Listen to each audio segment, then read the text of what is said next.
నమస్తే. ఈరోజు దేశవ్యాప్తంగా రాజకీయ నాయకులను చూస్తుంటే, రాజకీయ నాయకులు చేసే చేష్టలు చూస్తుంటే సామాన్య ప్రజలు కూడా విసుగెత్తిపోతున్నారు. అంటే పవర్ ఎక్కడుంటే అక్కడికి వెళ్లాల్సిందే.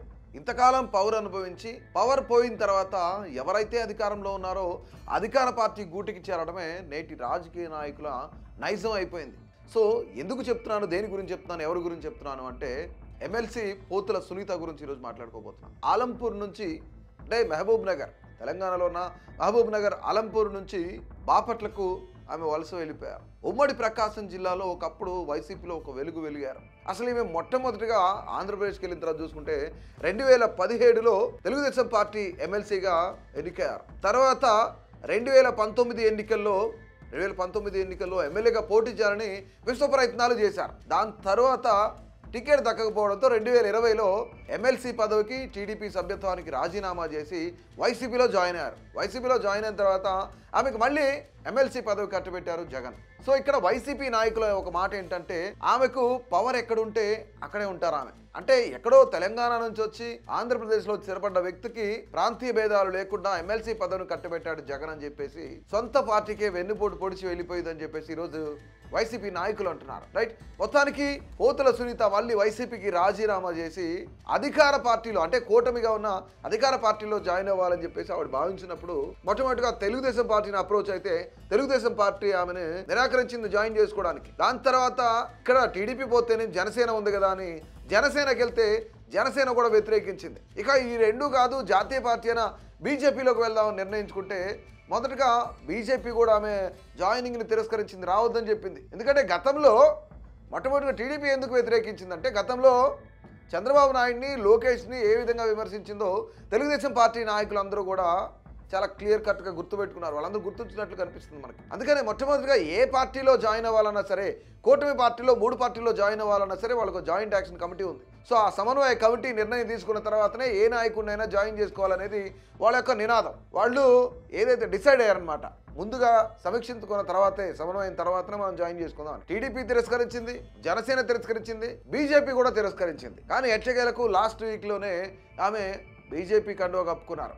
కానీ ఇక్కడ అధికార పార్టీ అంటే కనీసం వైసీపీకి 11 స్థానాలు మాత్రమే వచ్చినాయి, కనీసం ప్రతిపక్ష హోదా కూడా లేని పార్టీలో ఉండలేను అంటూ అధికార పార్టీలో జాయిన్ అయితే, కూటమిలో జాయిన్ అయితే పనులు త్వరగా చేయించుకోవచ్చని ఆమె ఆ పార్టీలో వైపు చూసింది. ఎట్టకేలకు బీజేపీలో జాయిన్ అయింది. కానీ ఇక్కడ బీజేపీ ఎలాంటి హామీ ఇవ్వలేదు, ఏ పదవి కూడా ఇస్తానని చెప్పలేదు.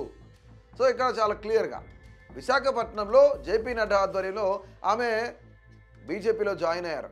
అంటే అధికారం కోసం మాత్రమే తిరుగుతూ ఉన్నారు. మనం ఇక్కడ 2017 నుంచి 2025 అంటే దాదాపుగా ఈ 8 ఏళ్ల కాలంలో చూసుకుంటే 3 పార్టీలు మారారు. టీడీపీ నుంచి వైసీపీ నుంచి బీజేపీకి వచ్చారు ఆమె. అంటే ఇక్కడ అధికారం కోసం మాత్రమే పాకులాట. రాజకీయ నాయకులు చూడండి ఏ విధంగా మారుతున్నారు అంటే రాజకీయ నాయకులందరూ కూడా వాళ్ళ యొక్క స్వలాభం కోసమే, అధికారం కోసమే, అధికారంలో ఉండడం కోసమే, పదవిలో ఉండడం కోసం మాత్రమే వాళ్ళ ఆలోచన ఉంది. ప్రజల కోసం ఆలోచించట్లేదు. ప్రజల కోసం నేను వెళ్తున్నా, ప్రజల కోసం, ప్రజల బాగోగుల కోసం చేయట్లేదు ఎప్పుడు కూడా.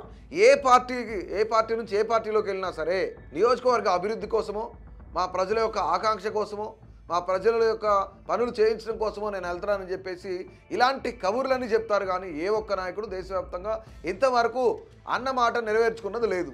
రైట్, ఇప్పుడు జాతీయ పార్టీలో జాయిన్ అయింది. అంటే మొన్నటి వరకు రెంటికి చెడి దాదాపుగా 10 నెలల పాటు ఇంట్లోనే ఉన్న ఎవరైతే పోతుల సునీత ఉన్నారో ఇప్పుడు బీజేపీలో జాయిన్ అయ్యారు. రైట్, రాజకీయ నాయకులు ఇక్కడ మనం చూద్దాం. రాజకీయ నాయకులు ఎప్పుడూ కూడా ఎవరు కూడా ప్రజల గురించి పట్టించుకునే పరిస్థితి లేదు.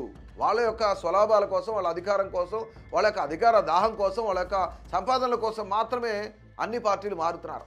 ఇలాంటి రాజకీయ నాయకులు మనకు అవసరం. అసలు ఇలాంటి రాజకీయ నాయకుల్ని ఎన్నుకోవడం ఎందుకు, చట్టసభలకు పంపించడం ఎందుకు? వీళ్ళు మన పైన ఉండి అధికారం చెలాయించడం, పెత్తనం చెలాయించడం కోసం మాత్రమే వీళ్ళు చట్టసభలకు వెళ్తున్నారా? సో ప్రతి ఒక్క ఓటరు కూడా ఆలోచించండి. ఇలాంటి నాయకుల్ని మనం ఎప్పుడైతే తరిమేస్తామో, ప్రజలు ఎప్పుడు తరిమేస్తారో అప్పుడే రాష్ట్రం కానీ, దేశం కానీ, మన నియోజకవర్గం కానీ బాగుపడుతుంది. అంటే 8 ఏళ్ల కాలంలో 3 పార్టీలు మారి ప్రజలకు ఏం సందేశం ఇస్తున్నారు? ఈరోజు ప్రజలకి ఏం సమాధానం చెప్పాలనుకుంటున్నారు? అంటే కేవలం మీ అధికార దాహం ఉంటే సరిపోతుందా అనేది కూడా ఈరోజు ప్రజలందరూ కూడా ప్రశ్నిస్తున్నారు. ప్రతి ఒక్కరూ కూడా ఇలాంటి నాయకుల్ని ఏం చేయాలి అనే దానిపైన మీ అభిప్రాయాన్ని తెలియజేయండి.